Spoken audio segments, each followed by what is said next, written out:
What up, everybody?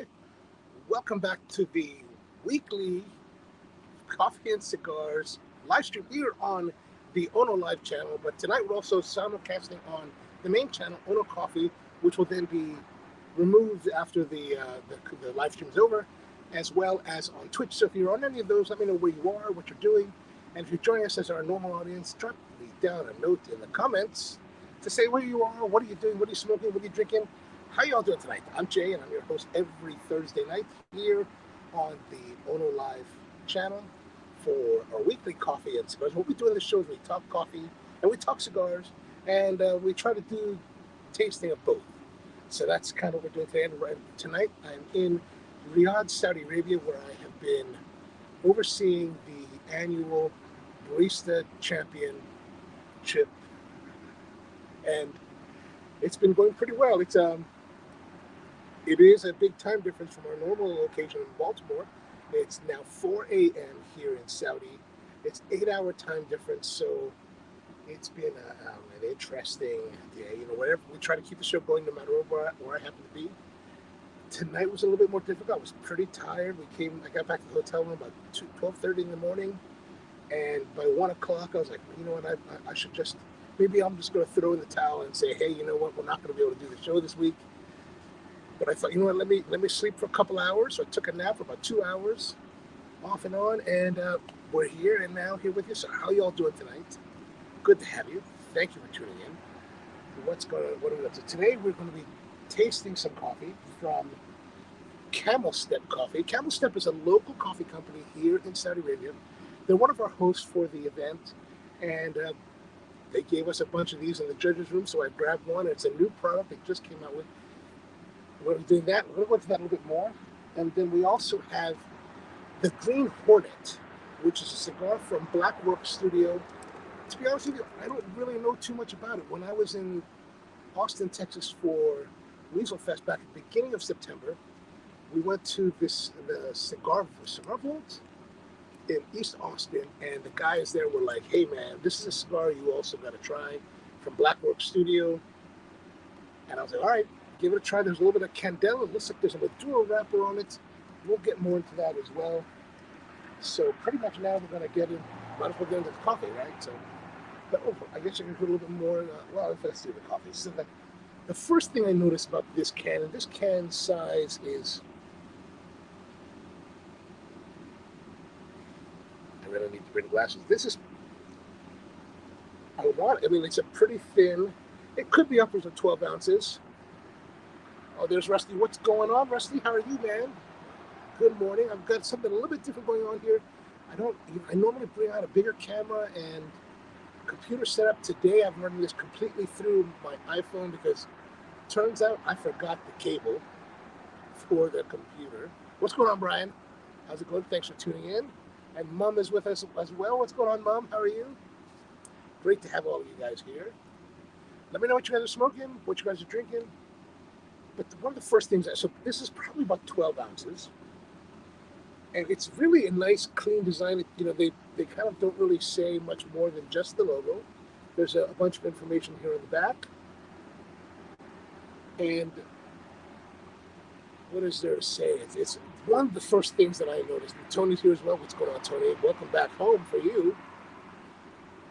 One of the things I noticed about this can is the texture. It actually has this kind of matte coating that actually has a really nice tactile feel to it.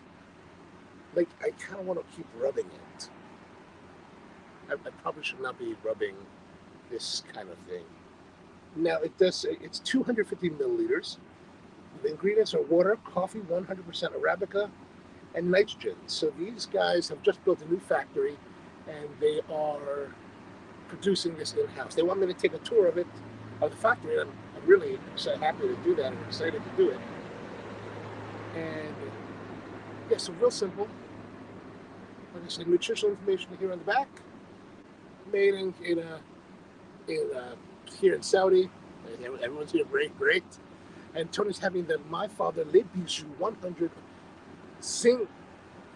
not Cinco, but 50 años, and Diet Cherry Pepsi.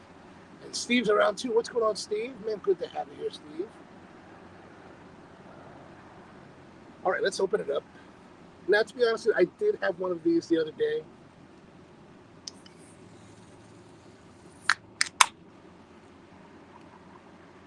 And George is here. What's going on, George? So yeah, it's pretty well compared to back home in Baltimore. It's pretty warm, right? Like, it's for Saudi, it's a little bit on the cool side. Like I'll be honest with you, when I was just setting things up a few minutes ago, or when I first came in about half an hour ago, I was thinking I'm a little bit chilly. Maybe I should put a jacket on. I do have a little bit of a vest, a fleece vest up in the hotel room. And, it's probably about 67, 68 degrees Fahrenheit. So, which, I'm sure for back home, that's pretty, but would be pretty warm. But here it's a little bit on the cool side.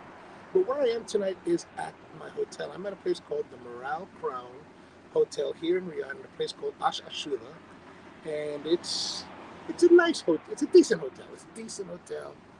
The rooms are comfortable, and the staff is always very nice, and it's got little quirky things, but what doesn't? But what I am, they have this little seating, smoking area out here on the side of the building. Now, when I talked to the guy at the front desk, I was like, hey, where can I go smoke in this hotel? He was like, well, you can smoke in your room. And I was like, God, I appreciate that, but I don't want to smoke in the room. I don't want to be sleeping in stale smoke. So I was like, where can we go outside? So there are a couple seating areas outside that you can smoke in. It's not the most opulent place, but it's fairly comfortable. Comfortable enough for 4 a.m. in the morning, right? And so Tony says it's the Lonsdale size, not the box press Corona border. Okay, gotcha. And there's Steven. What's going on, Steven? Good to have you, man. Good to have you. How are things down in Phoenix? All right, so let's get into a little bit of tasting of this Camel Step cold brew. There is a nitrogen charge to it, so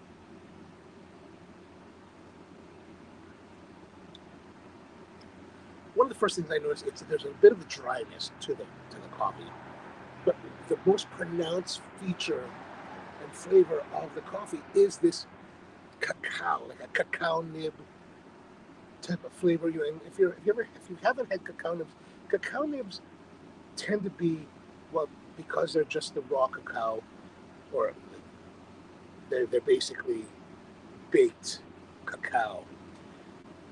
They have a bit of a dry character. They're also a very bitter character, but this one's not.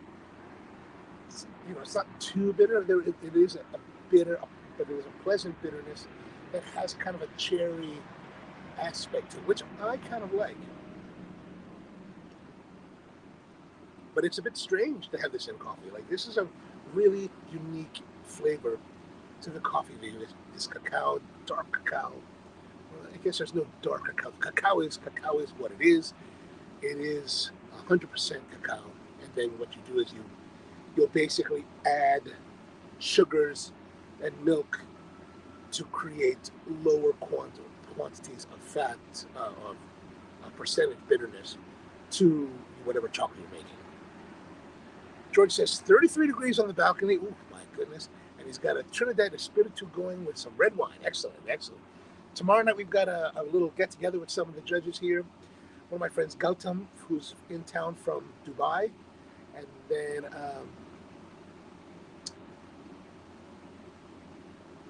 then one of our other judges who's from here, he's also a big cigar guy. So we're going to get a bunch of people together, go out, have some cigars. And I don't know where we're going there. Evidently, the Ritz-Carlton here has a nice lounge. The Sheraton has a good lounge. The Sheraton's lounge is pretty old. It's built in the 80s or 70s, but it's got great extraction. That's one of the best things that I've seen. 33, we're impressed. Yeah, man, to be out there in the cold, that's tough going. That's serious commitment to your cigars. So this is a nice coffee. I don't know if it'd be the choice to be sitting outside in 33 degrees weather. That's half of the temperature that I have here. But right now, it's pretty good. And George says he's good until it gets about below 30. All right. What else did I talk about here? Actually, it's kind of funny. I'm looking at the timer, and we're only 10 minutes into it. Normally we'll be 20 minutes into it, but then there's no brewing component today, so it's like all right, let's see, man. And Tony says, "That's why you're the animal, George. That's why." Yes, absolutely, man, absolutely.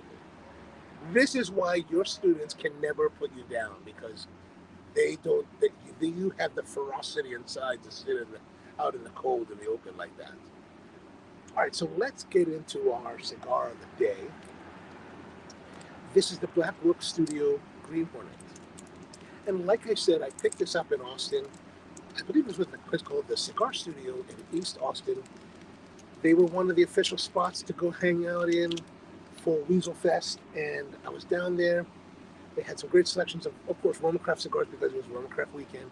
But the guys were also super enthusiastic about this cigar. They were really enthusiastic about this cigar in particular, but also about the Blackwood Studio line.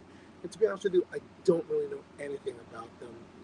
They are, I don't know who produces them for them or what anything.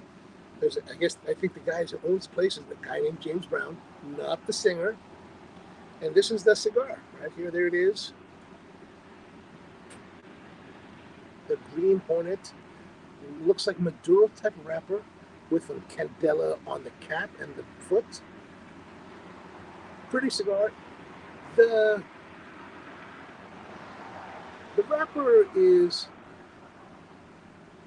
nice. A little bit on the not rough, but like not perfectly silky smooth either. But it's not bad. It's not bad. It's nice. It's nice. I do like the multiple rings here on the cap. I think that's a very pretty touch, requiring a lot of skill to do. I wonder, like, if this is something that they just lay on top. Are they just laying these? Are they cutting these strips and just laying them on top, or are these actual wrapper layers? I do believe, because of the way it ends here, that it is the former rather than the latter. So, we'll see. But he says at 33 degrees, you need to be drinking whiskey to keep warm. Oh, man, absolutely.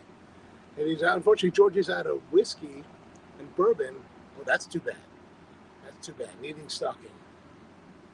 And we want to know what Steve's smoking. Yeah, man, Sue, tell us what you're smoking there. We want to know. So let's have a look here. There is a light barnyard aroma. A little bit sweet, pleasant, inviting. Maybe that should be the headline. Inviting barnyard aroma or fragrance. Inviting barnyard fragrance. Sounds like a great title for Half Wheel.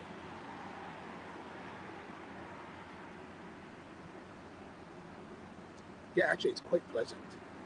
All right, we're going to cut it now. Now, here's where we kind of had a little bit of problem. I totally forgot to bring a cutter. Actually, what happened was I had a cutter that on my trip to Hawaii. I bought a cutter while I was there. I put it in my little kit, and I have no idea where it went. So when I had to leave for this trip, I was like, well, I don't know where it is. I'm just going to go without it. Luckily, I've got the finger, right? So this finger I keep a little bit long because sometimes you may need to fashion a method to cut your cigar.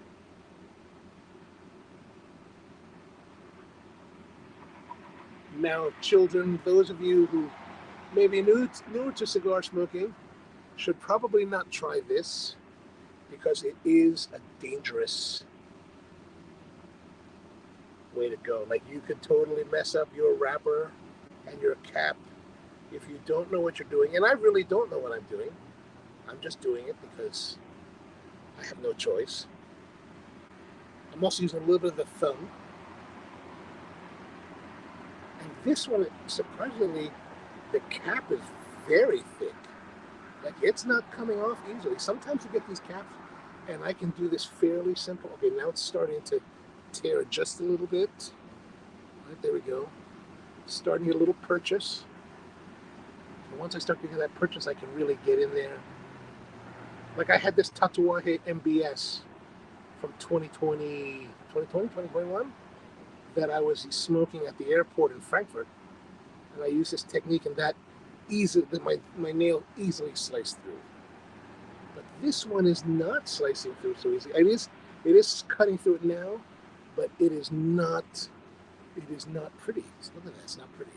Like right here, it's not really cut through there, so you gotta keep, what you gotta do is just keep massaging it. Now there, it's splicing away. It's starting to splice away now. There, so you got that little bit of, it's almost separated. Just gonna do a little surgical feeling, maybe a little squeeze and a little bit of tear. So there it is, not a beautiful cut. And Tony says that's the problem because it's double wrapped. Ah, well there it is. There it is. Those guys at Blackwork Studio are a little bit tricky. So not perfect, not terribly beautiful, but I think that will be perfectly serviceable. And that's what we really want. Steve's having the Don Pepin original with Pepsi Nitro. What is with the Pepsi? You and you guys with the Pepsi, you and Tony would love it here in Saturday. Love it. Because you know what? Everywhere you go, it's Pepsi time. Pepsi time. I want to go have chicken. Do you have Diet Coke? We've got Pepsi Light. Okay. Went out to have Monday dinner tonight. Do you have Diet Coke? No, we have Pepsi Light. Man, it's Pepsi. It's like going Ocean City down here. It's like sand. Maybe that's it. Oh. Even Hawaii was getting to be like that. Lots of Pepsi places. So these places that have a lot of sand, Hawaii, Ocean City, Saudi Arabia. There's something about sand and Pepsi. I don't know if I like it. I don't like it. And Mums would say, hi, Brian. Yes, absolutely, man. Majors drink Coke, damn it. Absolutely. So I have to actually go to the grocery store here and buy Coke to keep in my hotel room. It's tough to be a man, baby. Tough to be a man. All right, so we've got our cigar. It's all cut up. Let's do some cold drawing. That was a fire engine. A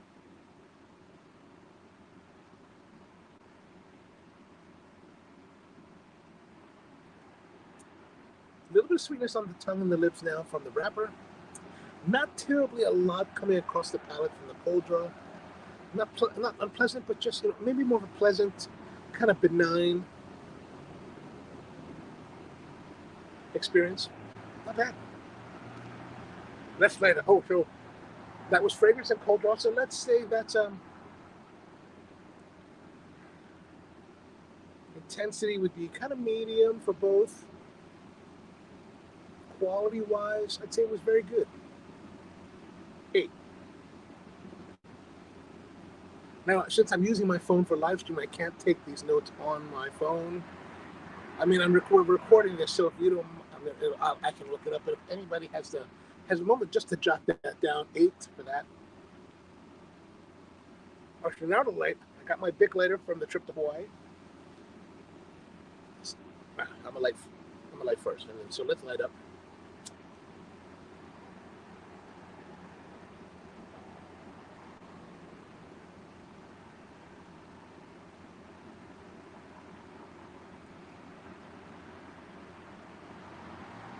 Dodging smoke.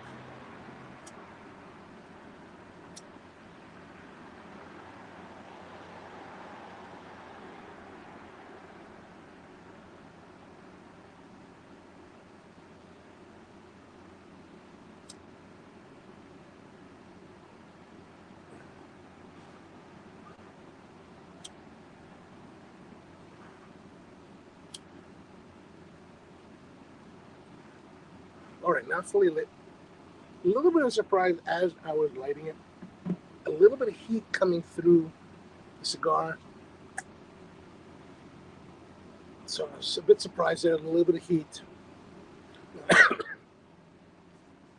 Now I did get this at the very big first weekend of September, and it has been in humidified conditions the entire time it was in the humidor box for the show at the roastery since I came back from that trip.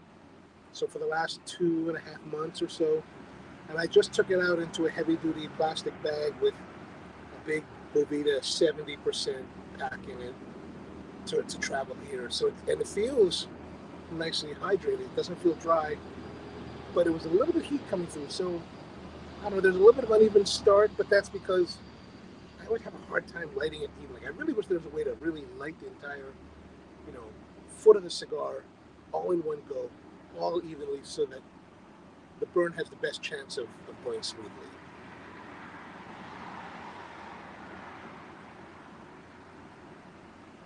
Beckett's drink Pepsi. Free is acceptable. Steve has opened a free sample. Excellent, excellent. Yeah, I do have a Diet Pepsi upstairs because it was given to me. I certainly won't say no, because sometimes you get up in the morning and you need something. And I actually I have a sandwich here from a place called Al Big, which is the local fried chicken joint. So we were there this afternoon, and I bought this sandwich, and then my friend Inyo, she was like, I'm getting the fried chicken. They only sell 4 pieces minimum. So she's like, I'm getting this for us to share. You take half, and I'll take half. I was like, all right, I'll keep my sandwich for later. Because to be honest with you, I'm not terribly thrilled by the breakfast at the hotel. So I went to breakfast the first day. Not the greatest breakfast I've ever had. So yesterday, I didn't go to breakfast at all. I was like, I'm going to pass on the breakfast. I walked to a coffee shop here, had a coffee, nice coffee.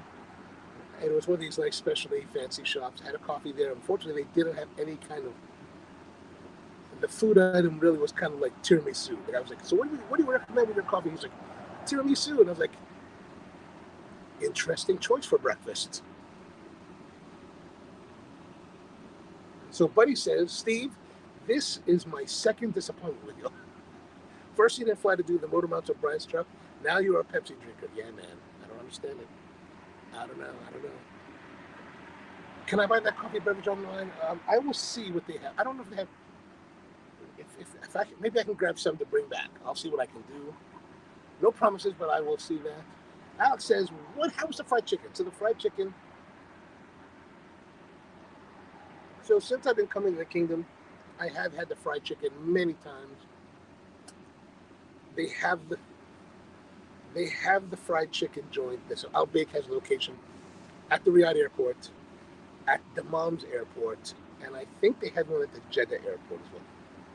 The last several trips that I've been here to Saudi, I have been seeking out the airport Al Bake. Yeah, I think I did it both in Jeddah and in Dammam. And then a year ago, when I arrived here in Riyadh, I did find that. I did go get that. So it's great. I think it's really good. It's really good. So if you come to Saudi Arabia, it's worth checking out. If you go to Dubai, there's a location in Dubai. They opened a location a year ago in Dubai, and I remember they reporting that the lines there were crazy. Like, if you imagine how people go crazy for the lines at the Jollibee chicken joints in America, that's kind of how it is here in the Middle East. So, all right, I'll see what I can do. Right, now we're getting to start nice, good, medium, plus, maybe plus minus. No, maybe full minus body, right? And I don't know if I would say full, but definitely like getting there. Like, it's good. The smoke feels. I feel like it feels comfortable. The smoke in the mouth feels comfortable, enjoyable. There's a really interesting.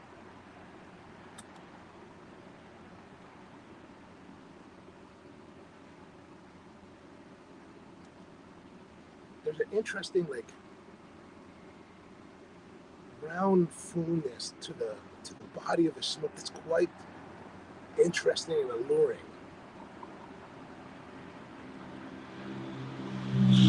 Steve says, worse yet, Dr. Pepper, man. Hey, there's nothing wrong with Dr. Pepper. We don't criticize Dr. Pepper people.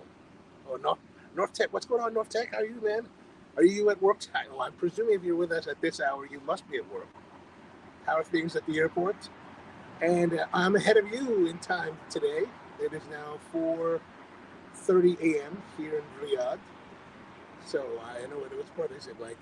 Maybe 2:30 where you are? Yeah, man. Dr. Pepper. Nobody. I don't think there's many people that don't respect the Dr. Pepper, especially if you're importing from Texas to get the full sugar. And George says our British friend has returned both his country and the USA into a second round of the World Cup. Oh, I guess yes. So yesterday, what it was yesterday? Yeah, because tonight was Japan and Spain. But yesterday we were out watching the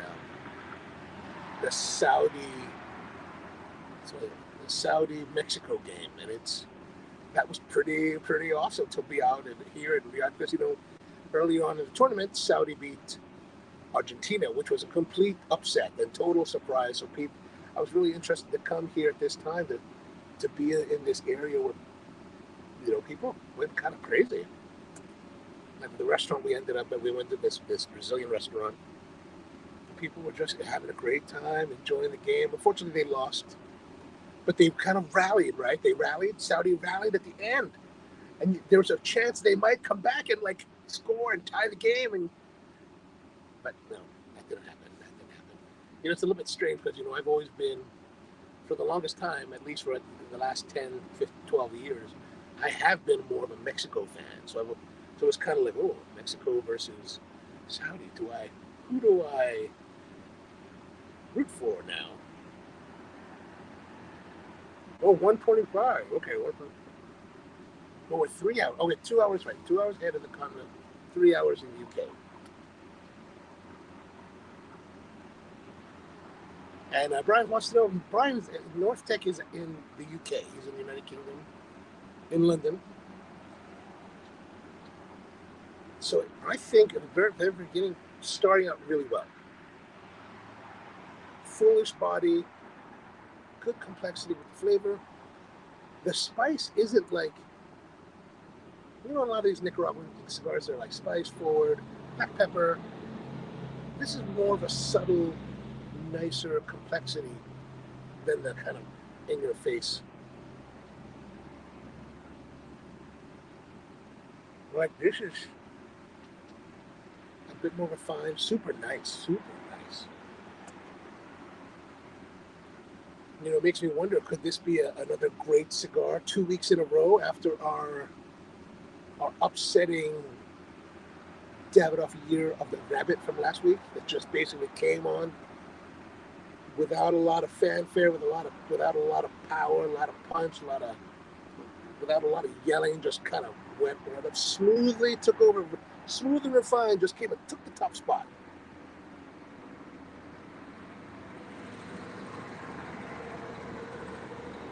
Steve said, "What's going on, North Tech? What's happening?" I don't know what he does at the airport. He works at Heathrow, he said last week. But I don't know, maybe he's directing planes or something, and he might not be able to respond too quickly because, people's lives are at stake. People's lives are at stake.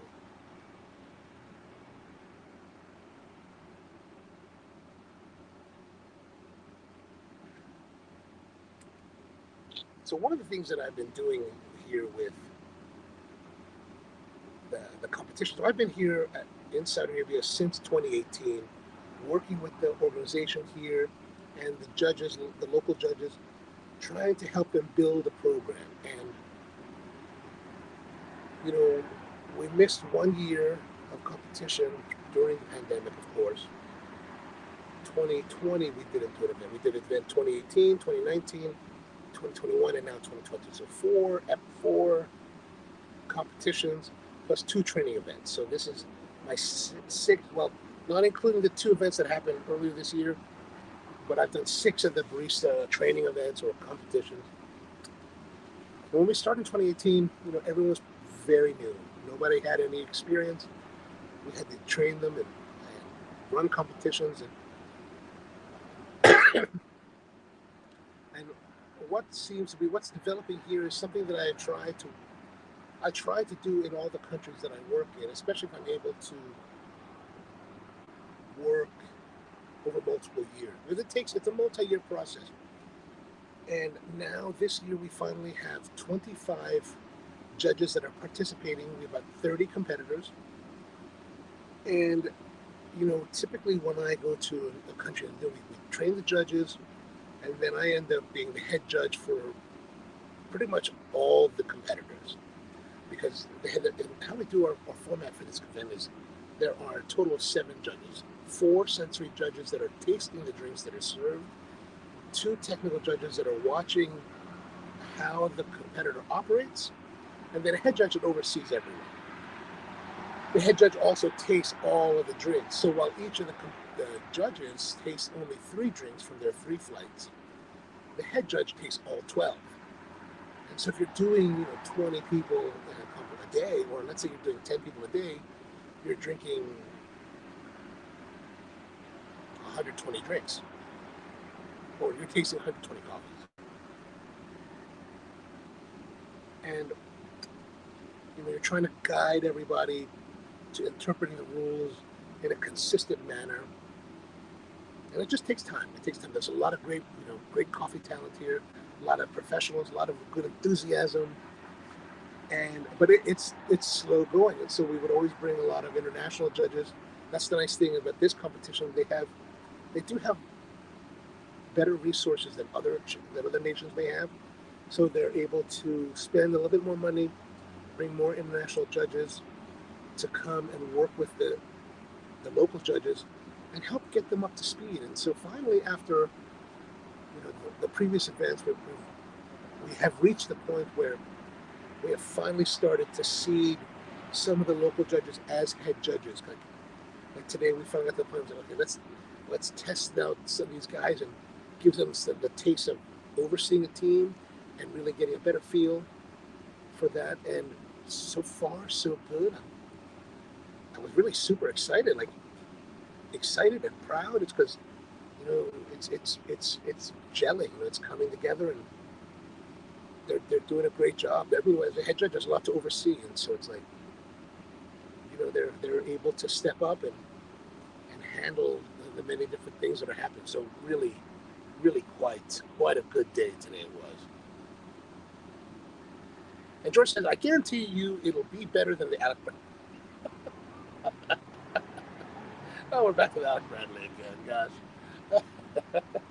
And North Tech says, nothing much, Steven. Still working with very much enjoying the smoke.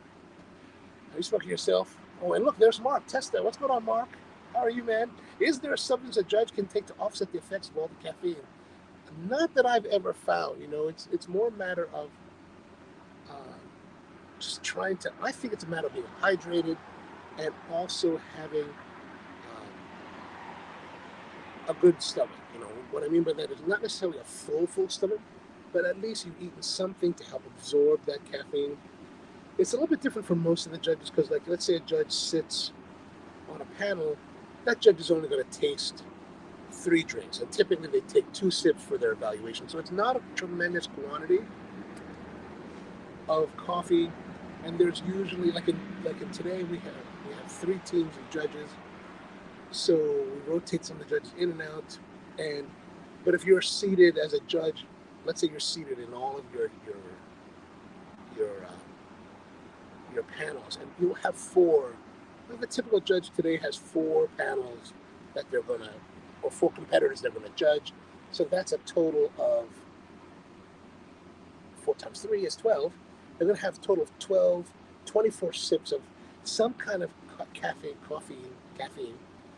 over the course of 8 hours. So it's not a tremendous amount over a span of time. The head judge has consumes it. And unlike a cupping setting where there's continuous spitting of the drink, this one there is no spitting, so the judge does intake that entire sip.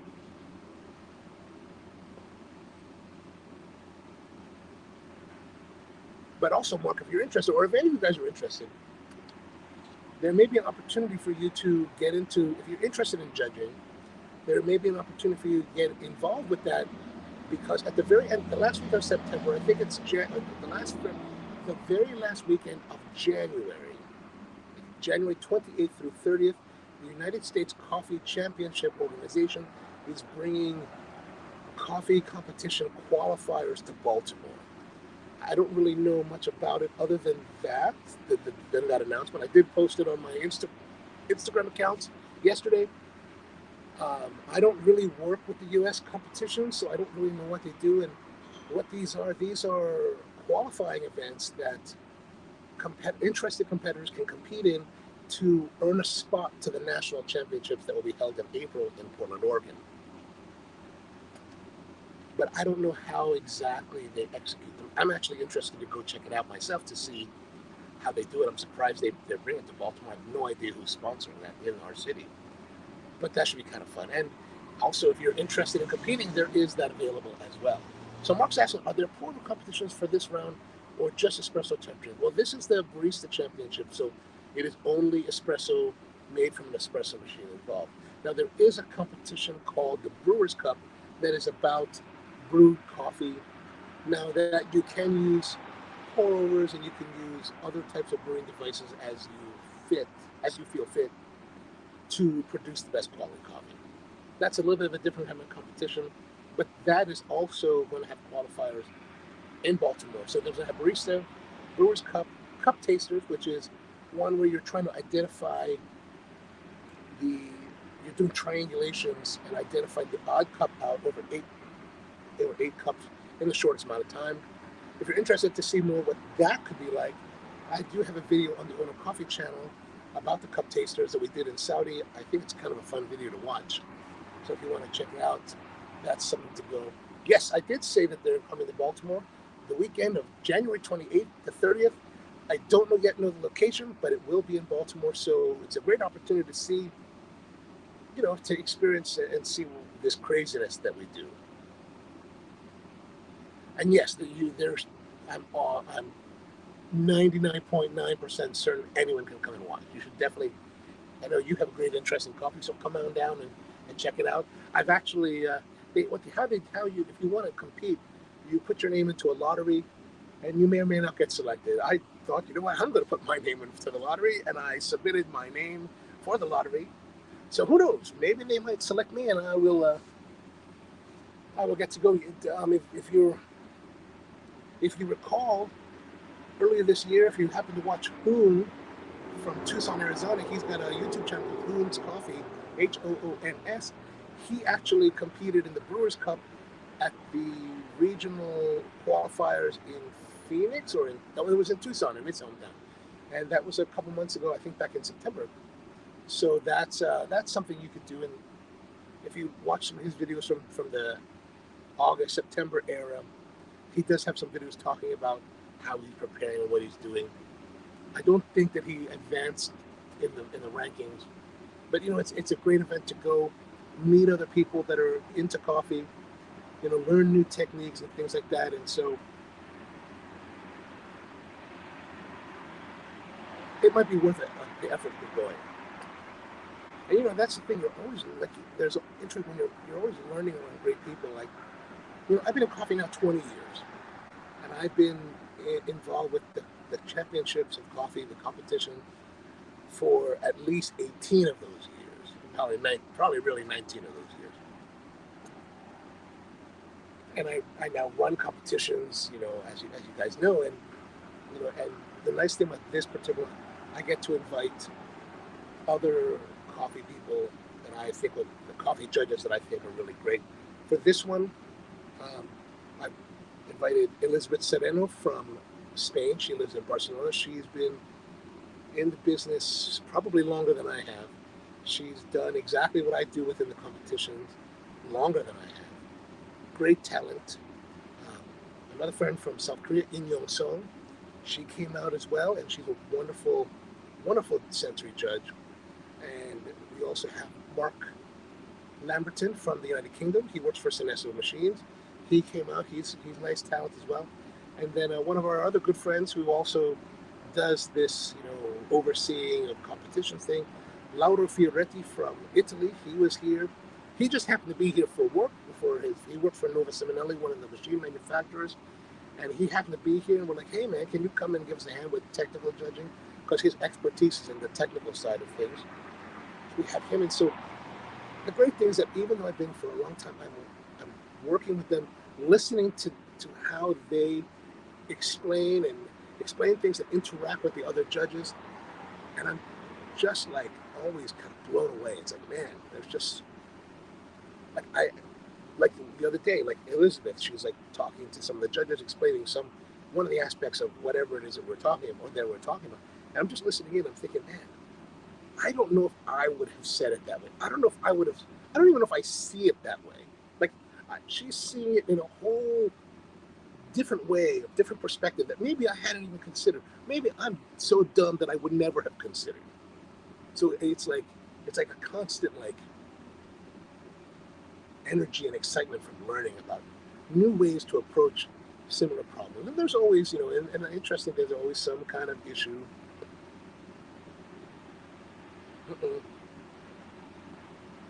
Oh no, too much talking. This thing has gone out. Darn it. Now time to relight. I'm talking too much.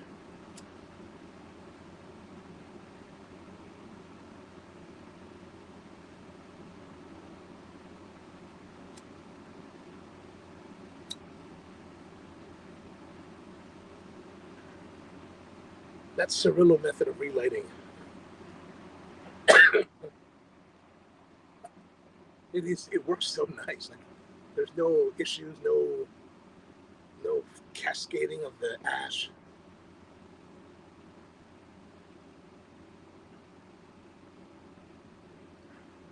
It's a little bit irritating because I don't think I was talking that long between sips, but come say, come ça. Yes, definitely come check out the Brewers competition. I think it's a fun thing to check out. I think it'll be fun. I think even if I don't get selected to compete, I do plan on going there, and hopefully I won't have any engagements to go and do. Like one of the things they were asking me to come and do is the Uganda Championships. That's another country I've worked in a lot, and I'm happy. I really like going there. I really enjoy working with people there. But they're having an Ebola issue, and that just seems too risky. So I think I have to tell them, hey, let's postpone and see how, or at least let's see how the Ebola goes, because I don't really find the idea of 50% survivability rate and bleeding out through the eyes to be a very enjoyable proposition.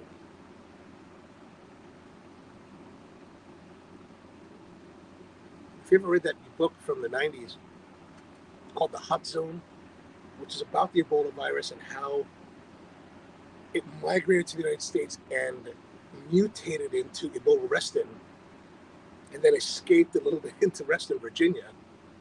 Well, God, it's a horrific way to go, man. It's just not a pleasant sounding experience. All right, so the cigar's burning again. A little bit of droop here. I guess that's to be expected. Nothing surprising. I am going to tap it out.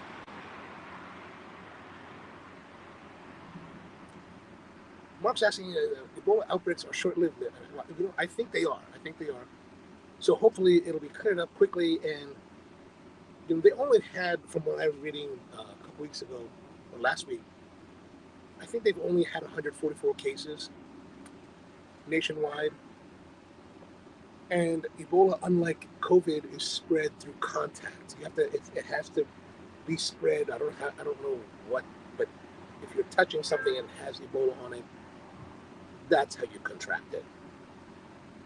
So it's a little bit less, I guess, transmittable because of that.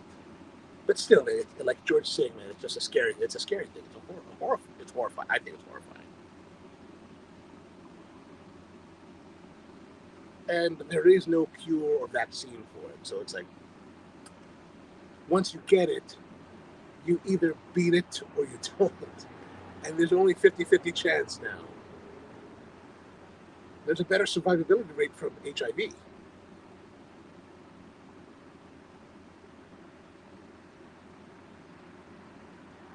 And then we were in discussion before about doing some work with Egypt.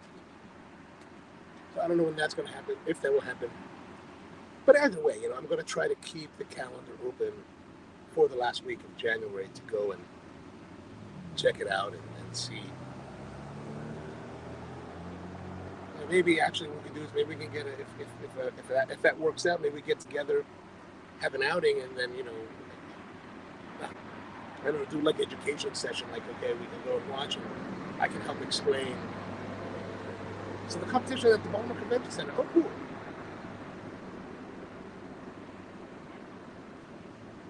Now the question is how to get there. A lot of my friends probably who judge in America will be in town for that, so we'll have to do something with those guys.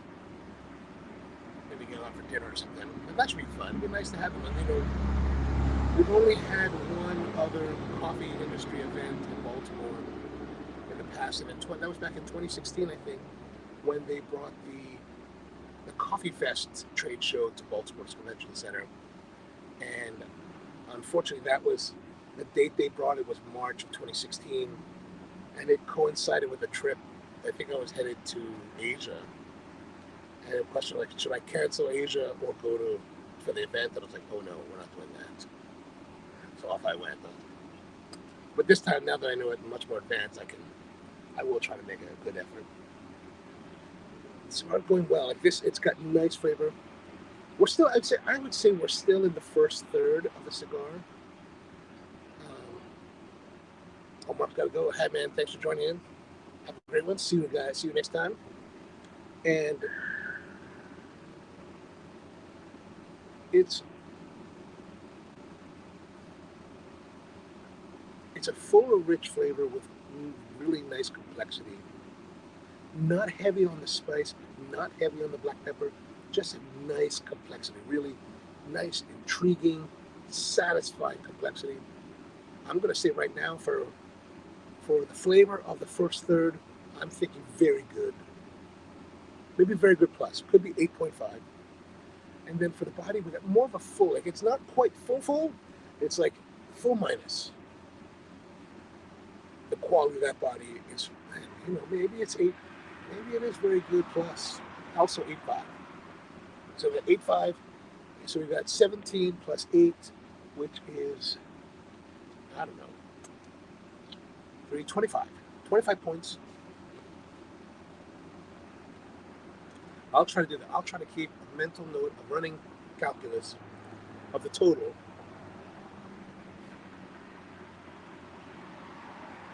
But it is a pleasant, nicely made cigar. It feels good. The draw has been very good. The burn has been even. It did go out. We can't say that it didn't. And I don't think that, I don't feel like it was too much talking or too much time that, an average cigar, a good cigar would have gone out normally. But the relight has not impacted negatively the flavor of the cigar, so that's good. We better go back and have a taste of our cold brew from Camel Step.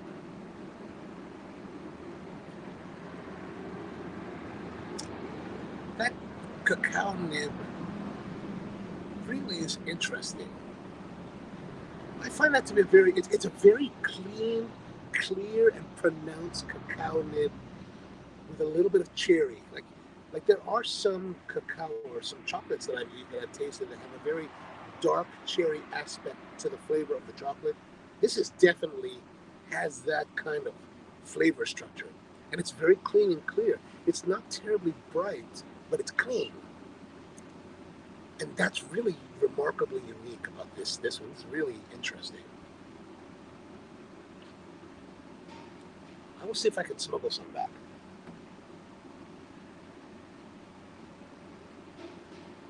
Or maybe those guys will give me, if I can't fit it in, maybe they'll let me, maybe they'll give me some of the roasted coffee that they use for that.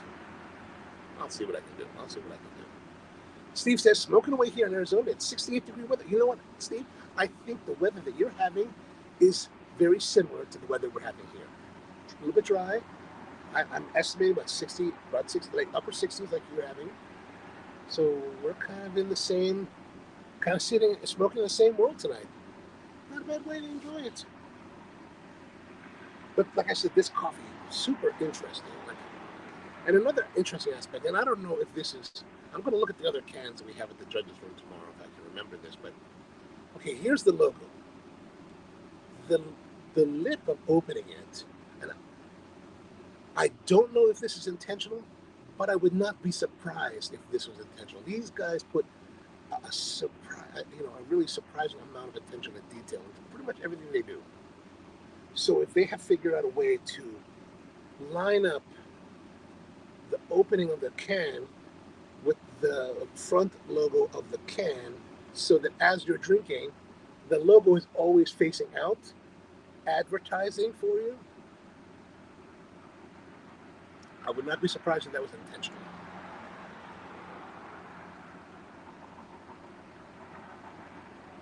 And hold on, Steve, because George is on his way. George wants to get out of his 33-degree weather for smoking. By the way, I wanted to ask you guys, how has the sound been? Where the camera is, there's actually a exhaust fan from the kitchen right over here. And it's probably about 10 feet away from the camera. I don't know if you hear this white noise or not. I'm presuming that since no one's commented on it, it must not be terribly distracting.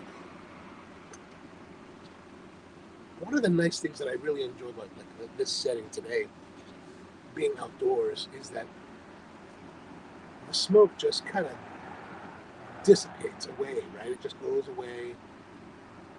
It's not permeating your clothes. So nice. I did mention earlier that I smoked the Tatuaje MBS on the way out here. So I had this cigar that I packed probably a year ago, or maybe 2 years ago, with the intent of smoking it on the way to the event, on my travel. So basically, like today, this trip, I flew from Baltimore to Chicago and then connected to a flight to Frankfurt, Germany. And I now have access to Lufthansa Senator's Lounge, which is quite a nice lounge, and I really enjoyed there. So on this particular routing, you can do 2 hours. There's 2 flights. One arrangement has 2 hours in Chicago and about 5 hours in Germany before flying to Riyadh, and the other one has 5 hours in Chicago and 2 hours in Germany before going to Riyadh. I prefer to do the 2 in Chicago and the 5 in Germany because the Lufthansa Lounge, they've got great food. Man, the best pretzels I've ever had. I love eating those pretzels. I try to get pretzels whenever I go there. They have a nice hot meal, so a nice hot breakfast, eggs, sausage, cold cuts, some breads, just lovely. So my routine there is to arrive. I got there at 6 o'clock when they first opened the lounge, put my stuff away, found a place to sit, got some food, had a nice meal, took a few minutes to chill and relax. Then they have a smoking room. So I got the cigar, had a smoke, sat down for an hour, enjoyed this Tatuaje MBS. Now the problem with that cigar lounge is or that smoking room, it's fairly decent size. It's also rather comfortable. The difficult part is that it really is most people that are smoking there are definitely, of course, they're all cigarette smokers. And while there wasn't many cigarette smokers, that cigarette smell lingers in the room. No matter how much exhaust they had running in it, it still had that old cigarette smell, and you just kind of. But it's an opportunity to have a cigar. So I sat there, had a cigar, had a beverage. Like if you want to have alcoholic beverage, they've got that. And then, so Steve does say yes, like an old recording. Oh, I'm very sorry about that. Is it too distracting, or is it okay? Like behind me, of course, is the road traffic, and it's starting to get a little bit busier because now it is about 5 a.m. So I guess people are starting to go to work. I'm kind of getting stuck.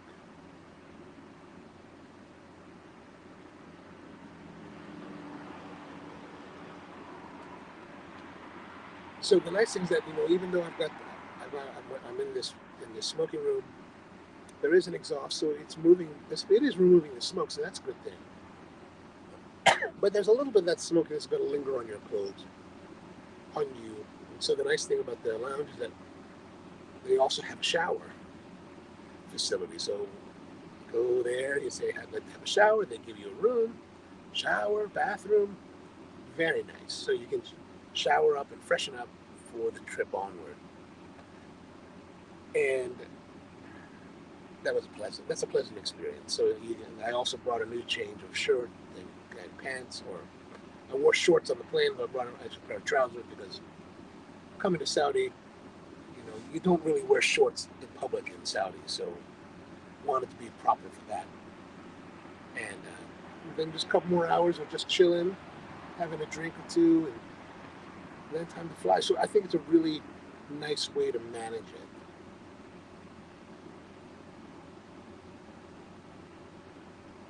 Especially when you have like 5 hours or more to wait somewhere. Like if I did that 5 hour wait in Chicago, I do have access to the United Club. However, the United Club, it is a nice club, but when you compare United's club to Lufthansa, it doesn't really compare that well. The food isn't as good. It's comfortable, but there's not much else to do.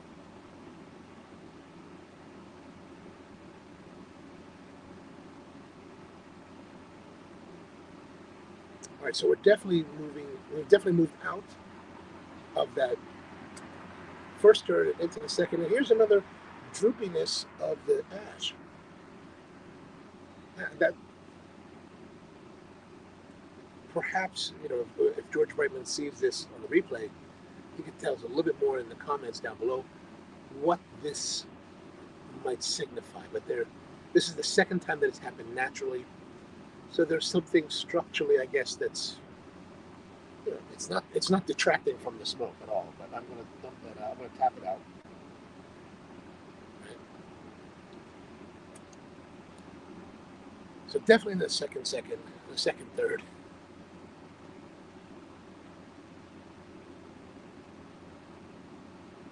Flavor still, body's still rich, full, like a little bit less than full. Good complexity. I mean, it's still a good performance, good consistency.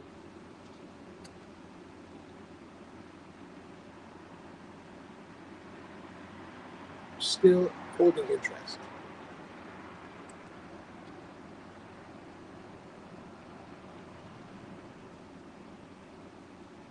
And unfortunately, I don't have access to my computer. Well, I'm not using a computer because it turns out I forgot to pack one of the cables.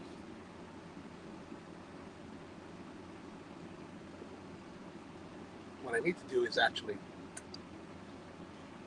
really establish a separate kit of cables and stuff just for these trips, so they're always together. But I only have so many cables, and I use them for different purposes.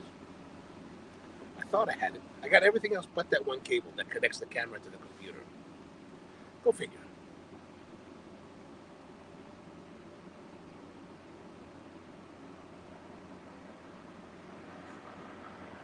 So it is December 1st. I think that means ostensibly we have another 4. Oh, there it is. Call to prayer.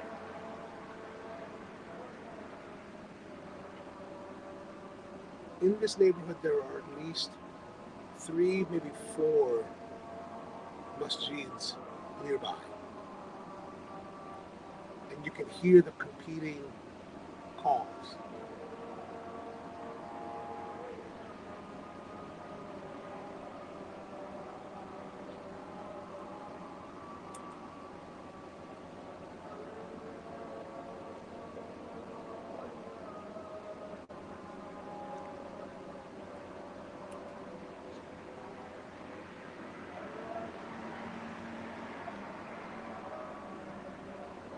One of the interesting things that I think about Saudi Arabia now is that over the past 5 years that I've been coming here, there has been a steady and constant progression of liberalization of society, starting with the defanging of the religious police, allowing women to drive, removing the guardianship, removing the requirements of women to cover themselves with the abaya and the hijab and the niqab, and just more rights and privileges and freedoms for the people. Movie theaters, things like that. There's no longer separation of genders.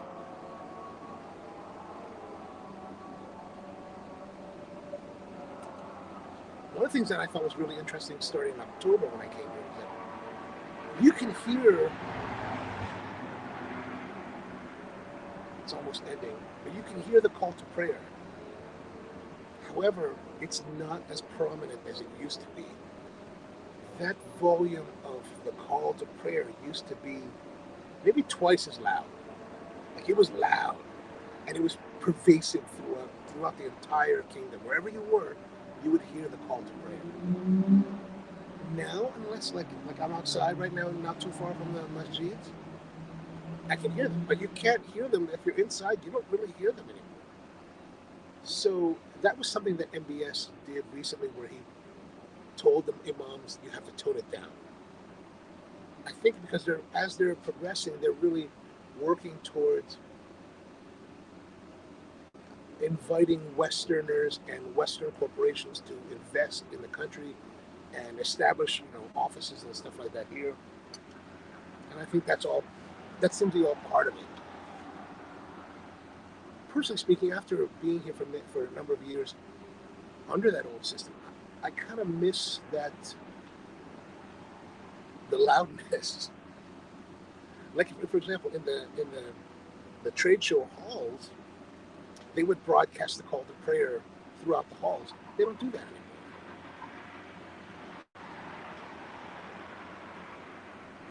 Another thing that has changed is that at the prayer times, there's 5 prayer times a day: at sunrise, sunset, and then at 3 other times in the middle of the day. But whenever prayer time came, businesses had to shut down. So they would have these shades.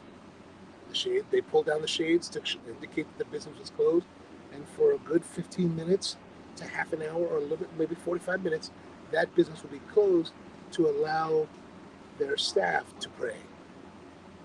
That no longer happens. It was interesting because if you were in a business, like at a coffee shop, for example, during prayer time, they would close. They wouldn't kick you out. Some businesses, like retail business, may kick you out, but if you were in most businesses at prayer time and they closed, you could not leave. You couldn't go in or out of a business during prayer time. Now that's all gone.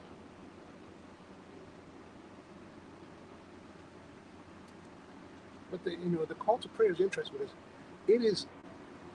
If you listen to the word, read the words. Oh, North Tech's got to go. Duty calls. Have a great one out there. Hope there's nothing too crazy going on at work. If there is, I guess we'll find out on the news. Like I'm saying, so the call to prayer literally is the imam calling to the people to come and pray. Come to the masjid and pray to Allah. And as I spent time here, especially early on, the first couple of years, learning a little bit more about Islam, really it became more apparent that the 3 Abrahamic religions, which is, of course, Christianity, Catholicism, Judaism. I guess Judaism first. Judaism, Christianity, and then Islam. They all worship the same God. Oh, look at this. We've got some. Oops, not that. How do I get rid of this? There we go. Got rid of that.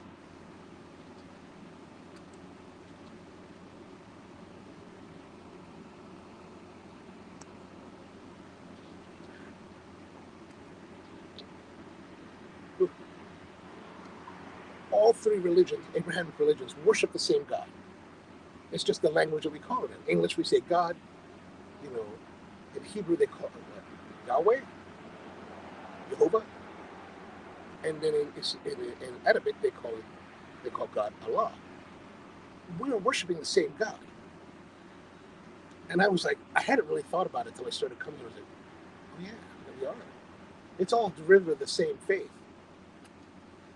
just at different points. Originally, the Judaism, then the arrival of Jesus, and then in the 630s was Muhammad and Islam. Also, the interesting that I learned was that the Quran has extensive history of Jesus in the Quran. Muslims do believe in the existence of Christ, just that he's not the Messiah, he's a prophet. Much like the Jews believe that Jesus was a prophet, not the Messiah. One of the things I thought was interesting is that growing up in America, we have been taught a particular belief or fear of Muslims and Islam.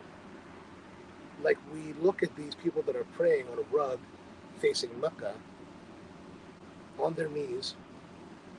There's a little, I think we look at them with a little bit of like weirdness, a little bit of disdain, a little bit of fear.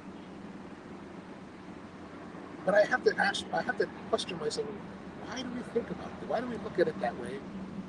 Especially if we're Christians who believe in God. They're praying to the God, same God.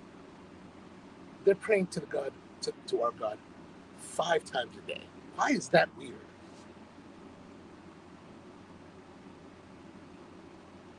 Why do we have some level of fear of that? That's what I wonder. Those are things that I ponder from time to time. I don't have any answers. All right, so I would say that we're now finished with the second third. Now, I have to say that I don't feel as enthusiastic about the second third as I did the first third. But I still think it's very good. So while we talk about 8.5 and 8.5 for flavor and body, for the first third, I think it's slightly diminished. Not tremendously diminished, but just slightly. So I'm thinking just very good, 8 for flavor and 8 for body, which is 16 more points added to the 25 that we have. That gives us 41 points total.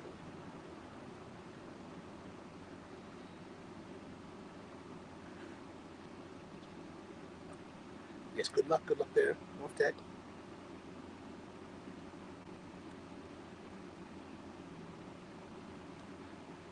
And Mom says, Muslims don't believe that Jesus is the Son of God. Yes, I totally hear you on that. I totally hear you on that. But I don't think that's enough I don't think that variance is enough for us to have necessarily fear of Muslims and Islam.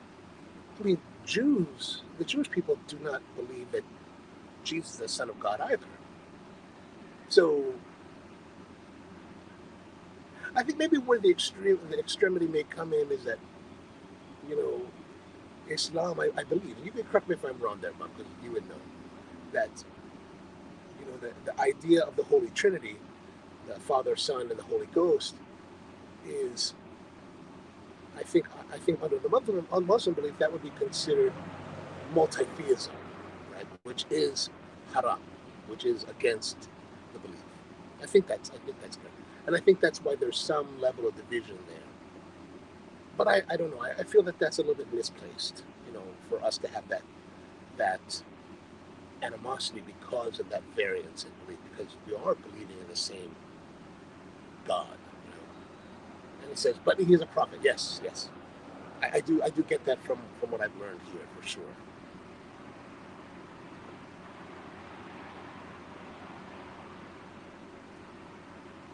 What I do think is interesting about the Islamic faith is that, and maybe I'm incorrect on this, but the Quran was written originally in Arabic.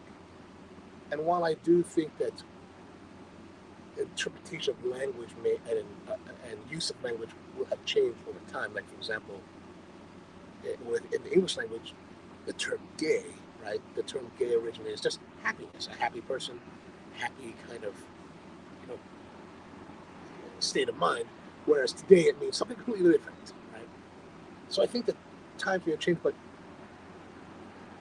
I think if you want to study the Quran, it's still written in the original language that it was written originally. So you can go, you're essentially reading, if you can read Arabic, you can read the actual source and interpret for yourself. Whereas in Christianity and the Bible, we deal with translations and interpretations of the translation by other people who have determined what that all means, right? It's not something we can necessarily draft ourselves. Like, let's presume that the original Bible or the books of the Bible were written in something like Aramaic. We don't know Aramaic. We have no idea how to read or speak Aramaic. So we, as Christians, can't necessarily read the Bible in its original language to truly interpret our own meaning of it. I think that's maybe a big difference between the two. And I think the Torah is also the same where it's written in the original Hebrew. I think. I don't know. I'm not a scholar. I do have friends that are scholars in different religions. I should ask them before making these pronouncements on the internet. And Mom says, yes, we don't believe in that the Holy Trinity. Yes. But I really have, in these 5 years that I've been, over the 5 years that I've been coming back and forth to Saudi Arabia, I've really learned quite a lot and gleaned a lot more insight about Islam and, the fear and animosity that I was surprised to find. Like, I think that I'm fairly a relatively open-minded person. I am taking off the wrapper because it's getting close to burning it. But, I think we have a lot of inherent biases that we just don't realize until we go someplace that challenges those biases, which is why I do enjoy traveling, because it has allowed me to go to places and just challenge what I believe, what I think to be truth. And I think that's important for anyone. Like, for example, I think of something that a lot of us who are from Baltimore can understand. If you travel and you go out to places and you ask, where are you from? And you say, well, I'm from Baltimore. Many, I think the majority of the time you're going to get a response like, oh, Baltimore, The Wire, right? And, or we own the city now, right? So that is Baltimore. Those are truths, Baltimore, right? However, it's not the whole truth. It's not everything. So you can have, by watching certain shows and you can think a certain way about a city or a place like Baltimore, like, oh, it's violent, it's dangerous, you shouldn't go out. But the reality is much different, much more nuanced, much more benign. And I think by going to those places, you can see, it's not quite as they pronounce it to be. And Mom says, yes, the Quran was written in its original. It is written in its original form. Yes, very good, very good. Speaking of that, reminds me of a friend of mine, Brandon. I was just texting with him. And he's an American guy who I met my first trip here. He was one of the guys who was trying to organize the championships. And he speaks fluent Arabic. And he loves it here. He's from America, but loves it here. And he's like, I asked him, hey man, what are you doing now? Are you going to come to Riyadh? He's like, no, I'm in Khobar, which is on the eastern coast of the country. And he was telling me he's starting up a new coffee company in Kurdistan, in Iraq. And I was like, what? That sounds crazy, dude. What's going on with that? He's like, yeah, he's evidently this part of Kurdistan that he's in. It's still in the Iraqi side, not the Iranian side. And he's going to start a coffee roasting and retail operation there. And probably by the third quarter of the year, 2023. And I was like, man, I'm really interested to go check that out. Like, do a video about what he's doing there. But it's Kurdistan in Iraq. Doesn't sound like the safest place to go. But he was like, yeah, if you're flying to Baghdad, that's not so secure. But he said up where he is in Kurdistan, it's relatively secure. So maybe as we get to next year, later, like maybe this time next year, especially if I end up doing this again, then inshallah, maybe I'll try to go and visit and shoot some videos about what's going on there.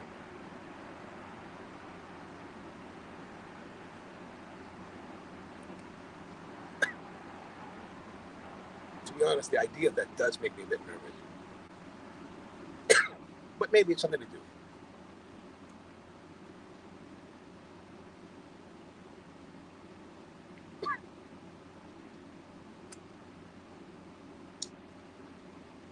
I've ingested a little bit of smoke. Bear with me for a moment. Let me have a sip with our cold brew from Camel Step.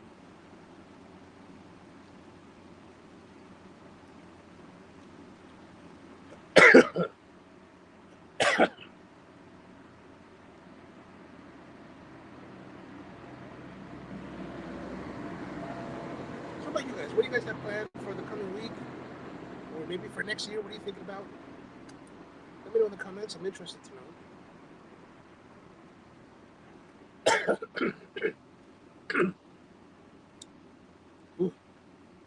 Like I said, it's December 1st. We've got maybe 3 or 4 more episodes to do before the end of the year. So I still got plenty of cigars that I was hoping to include in this year, in 2022. Some of them are necessarily going to have to go to 2023. The nice thing is that we'll have our 2022 recap. I think probably the first episode in 2023.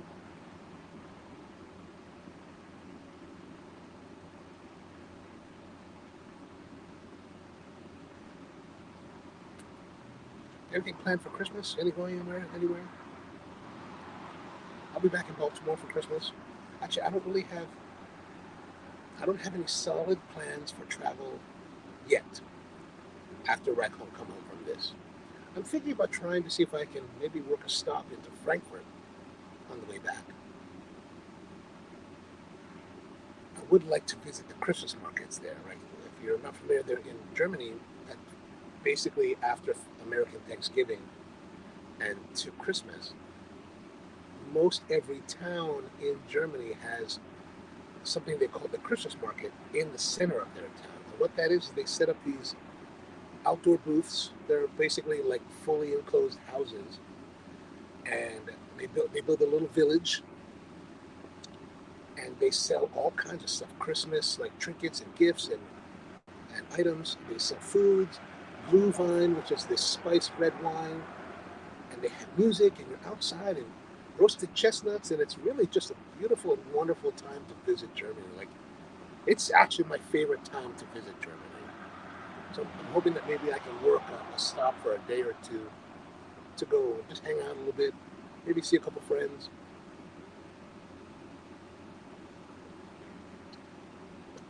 The extreme thought is to maybe do 3 days in Germany, and I don't think this will work out this trip because I really want to get back. But to do 3 days in Germany, where I can go down to Saarbrücken, go visit Sully Delay at Delay's Garden, and if you're not familiar, Saarbrücken is right on the border with France, kind of like the southwestern-ish part of Germany. But from Saarbrücken, it's only about 90 minutes or less to Champagne in the Loire Valley. I don't know if you want the Champagne. So the potential is there to go and visit some Champagne houses. I've always kind of had that thought to go do that.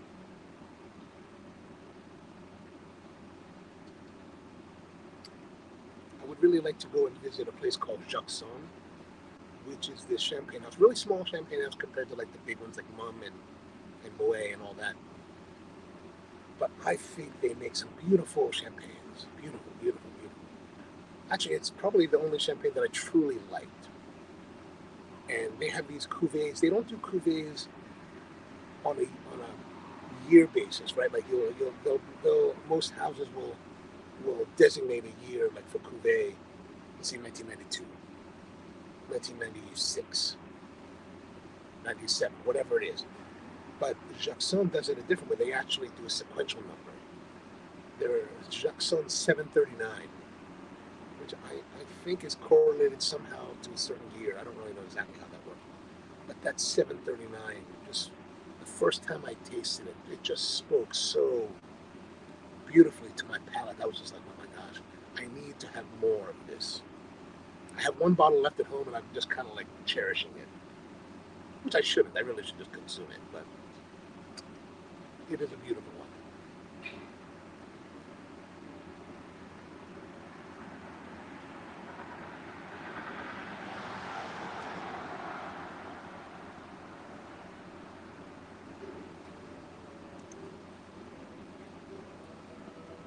This cigar now is a little bit harsher.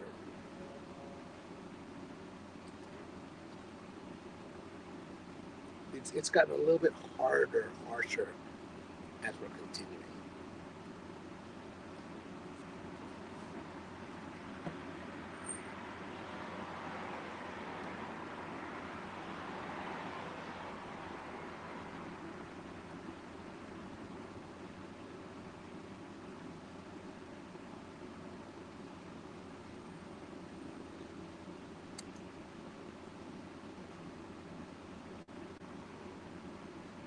But still nice. It's still a good cigar.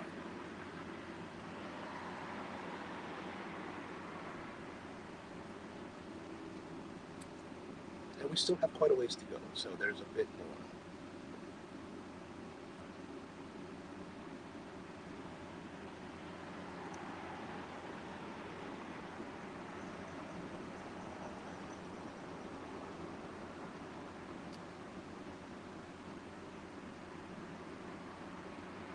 In the last year when I was here, I went to Dubai after for a couple of days to go visit friends. And one of my friends and I went to visit is here on our trip.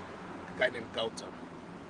He has a coffee company in Dubai that sells coffee accessories. Pretty much any coffee accessory you need, whether you're a consumer or a wholesale, retail shop, Gautam's the guy to go to. And he's got great operation. But last year, when he took me out to dinner, we went to Old Town Dubai, to this kind of very like simple and not fancy at all Afghani restaurant where they do these Afghani type of kebabs. And when I say kebab, we normally think of like the skewered meats. This is not like that. It's like ground meat in a bread, kind of like lavash type of bread. Beautiful stuff. But like I was telling him today, I was like, man,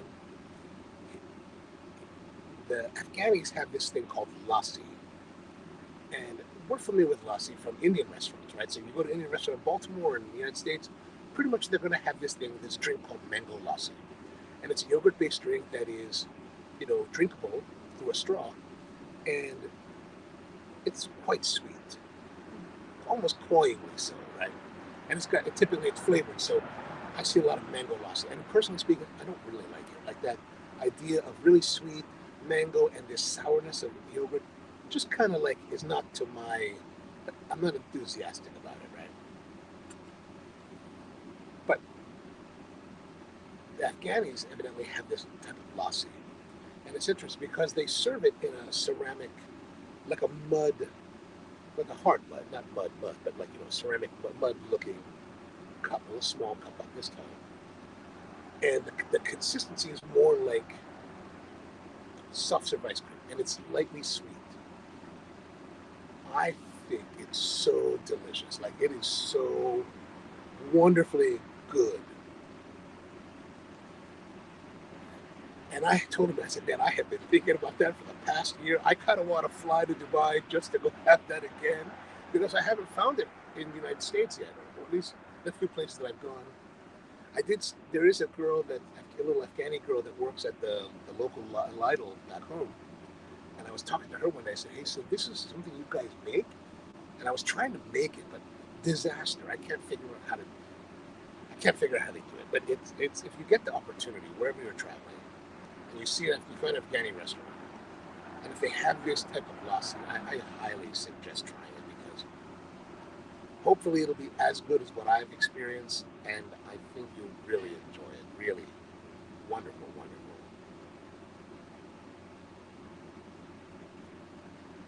Tonight we went out to dinner. They took us out for dinner at a place called Masjid, which is this very traditional type of Saudi food where a lot of rice, and basically it's kind of like oven cooked chicken, oven cooked lamb, and it's served with rice, and it's just super soft and succulent and just wonderful, wonderful thing. The closest thing we have back home is what I would say is it's similar to what the Yemen people call mandi. And mandi is a little bit different because it's cooked in earthen, underground ovens, and that's a beautiful thing. So there's actually a Yemeni restaurant in Arlington, Virginia. That is just not Arlington, but in just outside of DC, and that's really great. There's also a place that I found in Baltimore that I haven't gone to yet called the Gulf Restaurant. It's a Yemeni restaurant that has this. I really want to go and try their mandi there. But if you're interested, maybe that's something we can do when I get back. It's a great way to go with a group of people. The servings are pretty large, and you just kind of eat. You can eat with a spoon, or you can eat with your hands. There's ways to eat with your hands.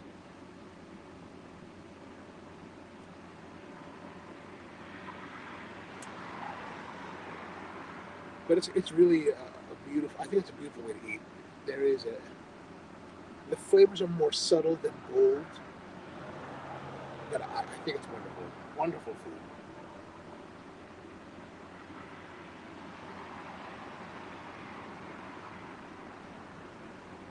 Maybe we should do an outing for that. I'm looking forward to getting back because my cousin was in. Him and his family spent Thanksgiving in New Orleans. So I texted him and said, "Hey man, while you're down in New Orleans," because he drove down there. I said, "Hey man, while you're in New Orleans, man, can you bring back some boudin?"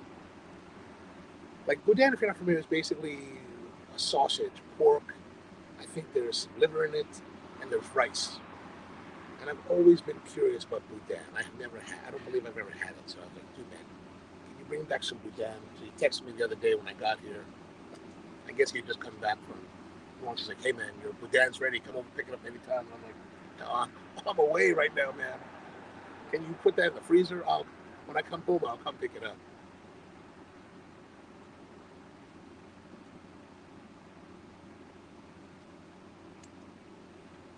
What I should have done, what I didn't do, and I should have done, I kept thinking about it, was call my buddy Dexter down. He's from the Louisiana area. And when we were together in Austin during the Weasel Fest, he was like, man, the best boudin is across Lake Pontchartrain on the other side of New Orleans. He said, the stuff in New Orleans is okay. The stuff on the other side of the lake, that's what you eat for. That's where you go for boudin. I meant to call and be like, hey, man, what's the best place? But I've never got around to it. So we'll find out. We'll find out.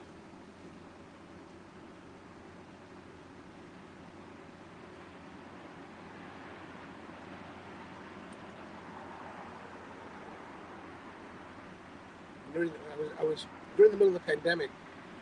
I was actually so hungry for the flavor of the mandi that I decided I was going to make some myself. But what you can't get here in the Middle East, or at least in Saudi Arabia, of course, is pork. That's haram. That's completely forbidden.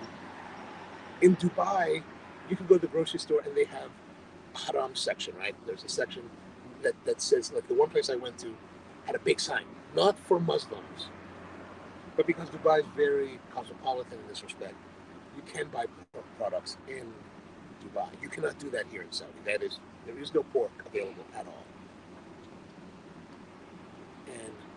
But I decided let's try making mandi with pork shoulder. Turned out well. Put it in the smoker to kind of simulate the underground oven, get a little bit of smokiness to it.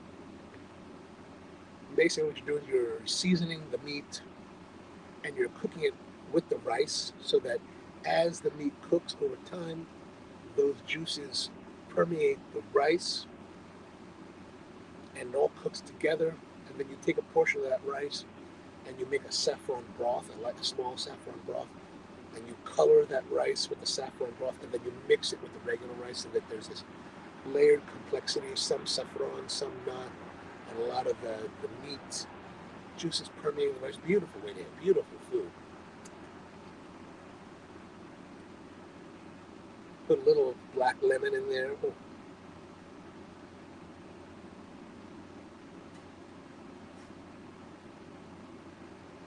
Of course, it takes hours to make that.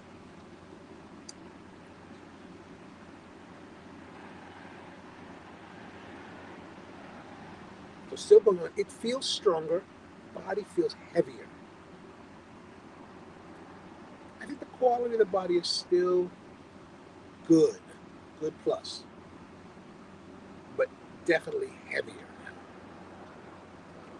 Maybe it's the concentration of the tars or whatever in that cigar, and we're getting closer to the end, that is causing this concentration. That's probably a big reason for it, but it is getting heavier.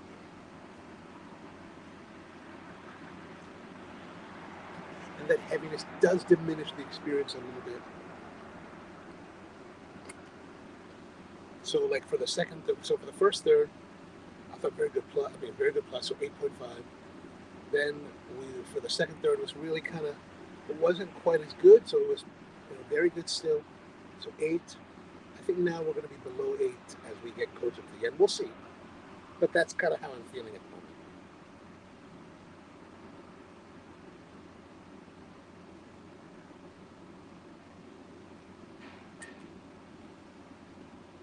But smoke production has been really good. The draw has been really great. Fairly good consistency.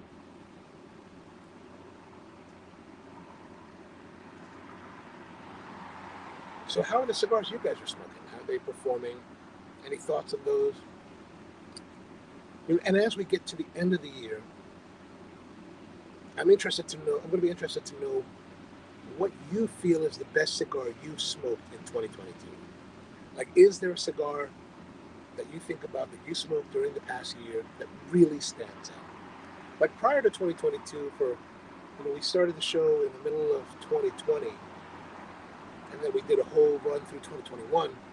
And for those, it was really just a matter of I basically ran it with what really stands out in my mind as the best cigar of that year. Now, this year in 2022, I want to fight that with the scoring system. So it's a little bit, there's a little bit less, just personal cloud of vision. Like for example, the first year in 2020, the most outstanding cigar in my mind from that year was one that actually conked out, it just went south halfway through the cigar. But that first half, amazingly beautiful. And that was the Rocky Patel World Championship Mareva. Little tiny cigar that was just performing amazingly. And then it had construction issues halfway through, and it just petered out. 2021, we had the La Imperiosa. Fantastic. It's still on the mind as being one of the outstanding cigars of that year, or the outstanding cigar. And so right now, with the quantification of our scoring system, last week's cigar is the number one, the Davidoff Year of the Rabbit, at $50. But that was sublime, really.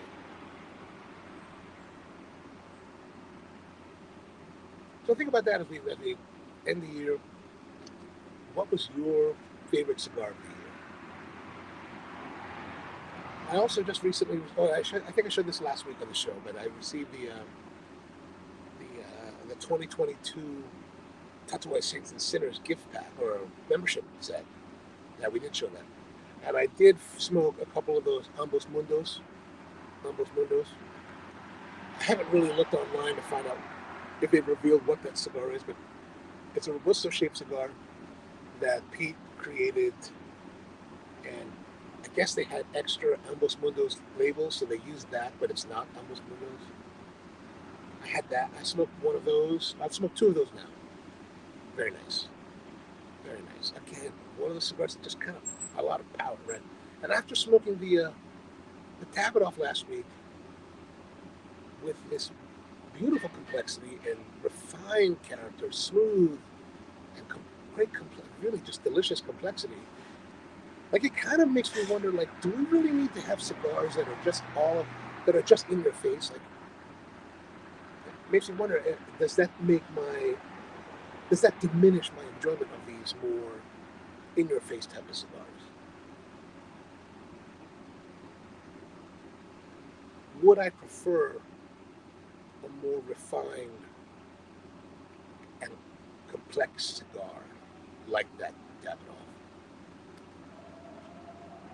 Can that be delivered at a price point that is, a daily smoking level? Because, I'm certainly not of the means that I would smoke a $50 cigar every day, or even on a monthly basis.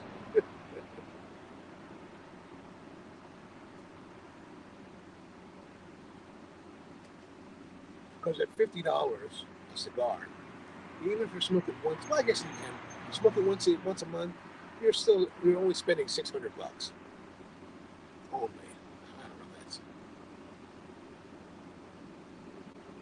Tony says you can buy another bundle on December 7th when the peatmas goes up. I don't know if you've ever tried buying anything on peatmas, but that is a level of obsession that I've never really enjoyed. Like those Tatuai guys are so hardcore. They're just sitting by their computers for peatmas to come live, and they're all on it. And honestly, I'm just not one that wants to do that. I don't know. What do you think? Tony, you've got the pack, and I think Brian, you have the pack as well. What do you guys think about it? Have you smoked any of those cigars? And what are your thoughts on them? I did smoke the other day at Bud's house. I had the of the 5-pack of the regular pack, the 1, 2, 3, 4, 5. I did smoke cigars 1 and 2. Again, stronger, in-your-face kind of cigars. And I was left, while I enjoyed them, I was left wondering, does it need to be like this? Do we need to consider cigars to be great only if they are in your face? That's kind of what's on my mind about cigars lately. Tony says I have not participated, but the bundle of the Not Ambos Mundos, he smoked it. He smoked it already. I got 2 on this trip that I brought with me, also with a bunch of intemperance revenges, of course. So I'm going to bring those to tomorrow night's smoke, or I guess tonight's smoke, I should say. It is almost 6 a.m. here in Riyadh. But my friend Gautam, he was texting me before he left Dubai. He was at I guess he was at duty free. He was like, what should I buy? And he showed me, he texted me a box. What do you think about this box of Vega Finas? And I was like, part of me, I was like, well, Vega Finas are good, but, if you're in Dubai, you have access to Cubans. Maybe we should look for Cubans. But I was like, here, maybe think about looking for these, Montecrist number 2s, Serie D number 4s, things like that, any of these other brands. And I said, but if you happen to find Trinidad Medio Lunas, get those. Because I had, the Trinidad Medio Luna came out in November of 2019. And I happened to be in Frankfurt. I did a trip, I was here in 2019. And I went to Frankfurt for a couple days. And while I was in Frankfurt, I went to the new La Casa de Habano in Frankfurt. And I was there, and I was talking to the guy, what should I try? What's new? What's good? He's like, well, they just came out with this new Medio Luna from Trinidad. I said, well, I'll try that. I smoked that. Man, it was super. Fantastic smoke, right? Now, as we've heard, Cubans, you never really know if it's always from the same factory or if it's whatever, same production or whatever. So it may change. But I said to him, I said, hey man, if you happen to find Medialunas, maybe get that, because I had a really amazing one. And I was talking to Al Hadal earlier tonight. I was like, have you tried the Medialuna? Because he was also a Trinidad guy. And I was like, oh yeah, man, that was amazing. I was like, okay, good. So a few moments later, Gautam texted me back. He's like, how about, you mean these? And so he bought a box of the Medialuna. So get to try those tomorrow again or tonight.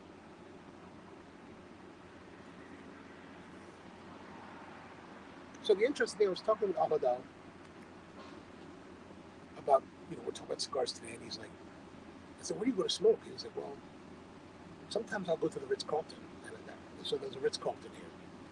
Actually, it's the Ritz-Carlton here is where several years ago when MBS, the Crown Prince, was trying to clean up the corruption amongst the royal family. That's when they were all arrested, that's where they put them, at the Ritz-Carlton. So they were all confined to a room at the Ritz-Carlton, or at least confined to the hotel grounds. So it's a pretty nice, if it's like the one in Jeddah that I stayed in, it should be quite nice. But the thing that I was surprised at, he was like, yeah, there's 2 lounges in the Ritz-Carlton. And I was like, really? It's like, because when I was in Jeddah, the concierge was like, Marriott evidently ordered all of the Ritz-Carltons to close their cigar lounges because, cigar smoking is, anti-healthy. So the one in Jeddah was closed, which is why I was outside that show. But he says the one here still has lounges open. So I was like, oh, Ritz-Carlton. Maybe we should go. But he was like, maybe we'll go to, since we've got the girls with us, maybe we'll go to an outdoor place, like this tea place that serves tea. And, we can smoke outside. There's a place, it's open, comfortable, nice weather, especially this time of year. So that's probably where we'll end up going tomorrow or tonight.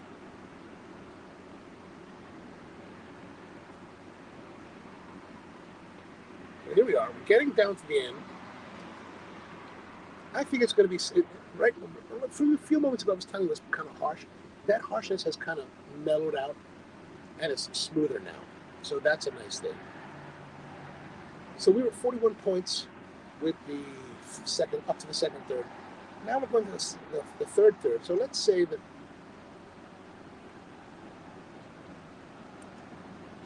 my thought of going below 8, I think is diminished. I think it's still very good. So we'll add another 16s for very good for body and flavor. And that'll give us 57 points. Then we're going to look at we're going to look at the burn and the draw. Again, very good the entire time. Maybe very good plus. So we'll add 8.5 to that 57, which gives us 65.5. And then consistency, 65.5. Consistency, we're going to say is another 8. Very good. 65 plus 5, 70, 73, 73.5.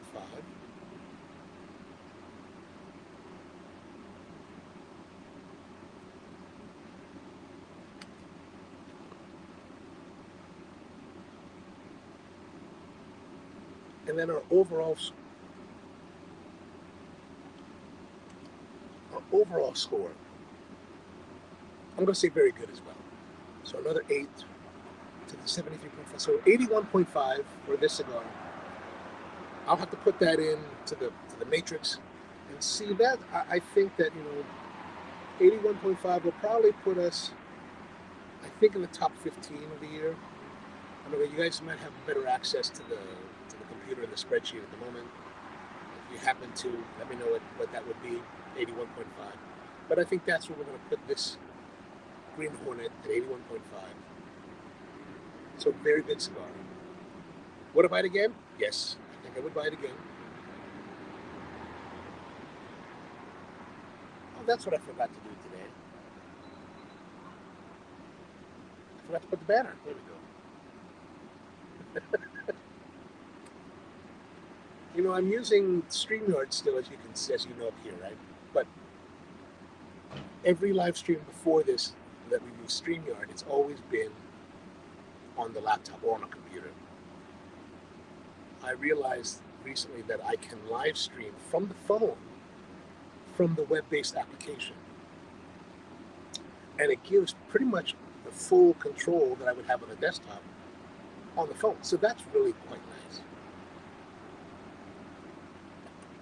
I don't know if you're familiar with, but these live streaming applications, this is StreamYard. And there are other ones, like another one called Ecamm. And we did the Ecamm for a few weeks, maybe a year and a half ago or so. And Ecamm's very powerful. It's got a lot of complexity to it. So you can do a lot of things that maybe StreamYard doesn't have the capability of.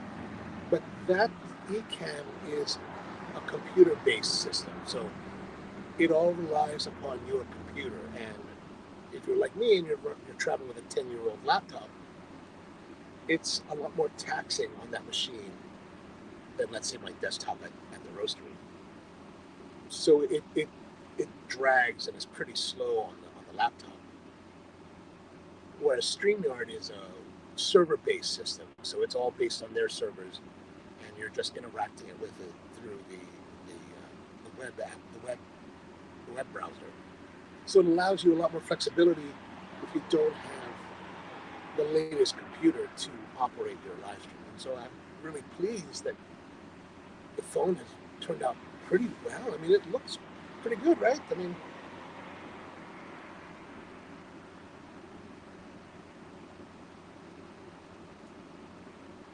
at least from what I'm seeing, it is looks pretty good, at least in my end. The only downside right now is that the level of StreamYard that I'm subscribed to only broadcast at 720p. So when I see some of the playbacks, it's a little bit on the grainy side. I would prefer it to be 1080, but you know, as the channels keep growing and more revenue is generated, then we can have a little bit more money to spend on higher subscriptions for StreamYard and get to the 1080 levels, hopefully soon.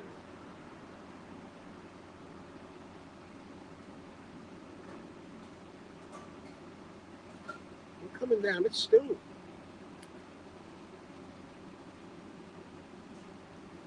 punchable. It's a little bit heavier on the back of my throat, whereas the Davidoff wasn't. The Davidoff, if you might remember, last week we're smoking really way down to the point that's burning my fingers. This one, it's starting to get a little bit on the harsher side now, right?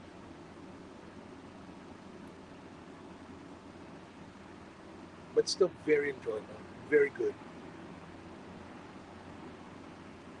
I'm going to continue on to see if we can get a little bit. As you can see, the sun's starting to come up. I don't know really what direction the sun comes from.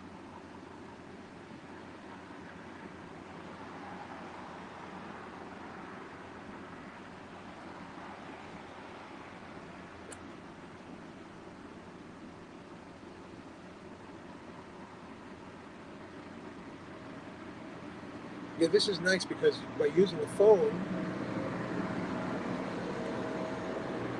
it's a much more compact way to live stream, which I'm finding to be quite nice.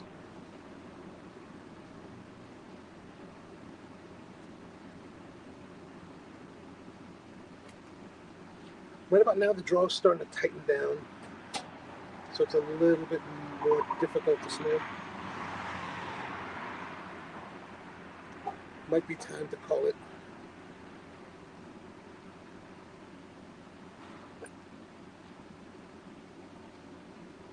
The burn's getting a little bit uneven, but as you can see, we're really at the very end, so it's really been a very good cigar.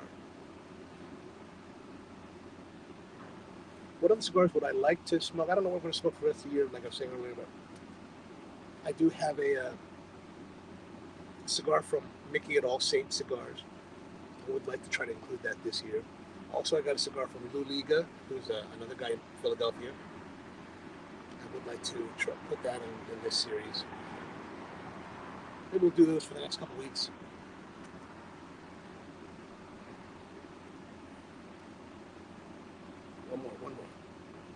got a little bit of thing here. So, you know, at that point where it's like, do you want to draw again or do you want to put it down? I do want to draw one more time. But because it's so close, I get a little more of ingestion of the smoke. And it's kind of, actually the burn is dying out. So, okay, we're going to put it down now. All right, that was the Green Hornet from Blackwork Studio. Very good cigar, 81.5 in our rankings. That's a great score. One thing that I must say is that, and I kind of mentioned this last week, our best cigar was 88.5, the Davidoff, which I'm sure other cigar media has rated it at 90, probably 93, 95. We're definitely lower, but I think we're a little more critical about what we're looking at. So, but I think it's a very fair representation. Very good 81.5 for this one. And we also been drinking the Camel Step cold brew. A little bit of nitrogen. The nitrogen's not very prominent.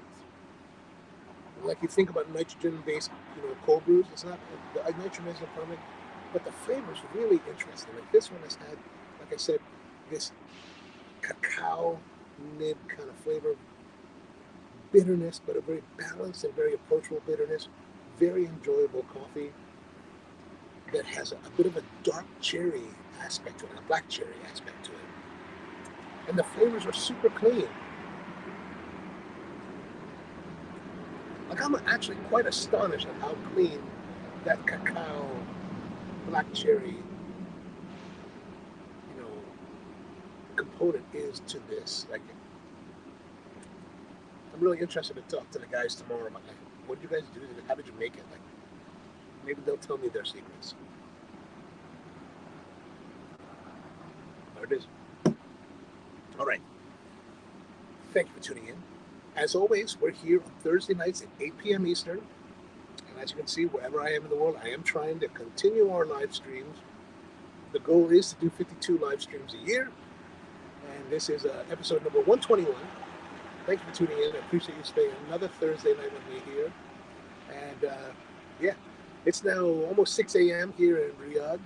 Sun's coming up.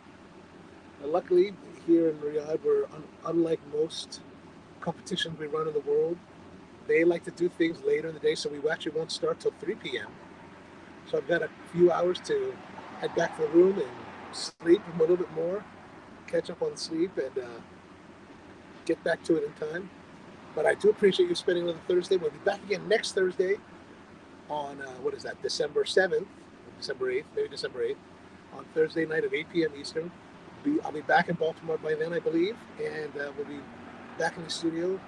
And also, we're going to be bringing George back to do, I think we're going to do the Paniolo special at some point this month. I think that's going to be the 15th. So in a couple of weeks, we'll do that. But yeah, thank you very much.